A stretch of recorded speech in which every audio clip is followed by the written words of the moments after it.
Sa unjust vexation po, nasa magkano ang multa? Usually po ba kapag first case pa lang ay nakukulong na? Ayan, Attorney Corinne.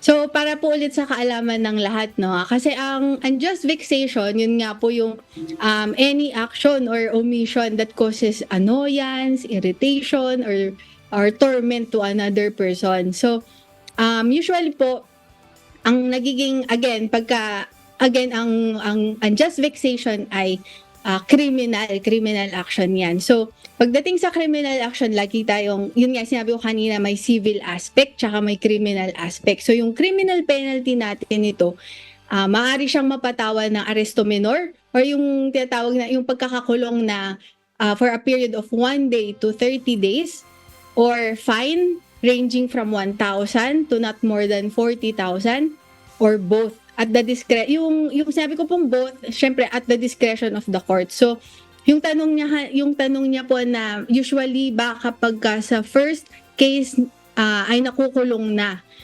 Maari po kasi at the discretion of the court eh. So, kung makita ng court na may mga aggravating circumstances, pwede pong makulong or pwedeng both.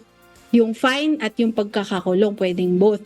Kung meron din naman pong instances na merong mga mitigating circumstances kung saan pwedeng mabawasan or ma-reduce yung penalty natin. So, yun nga po, discretion talaga ng court at depende yan sa circumstances ng kaso.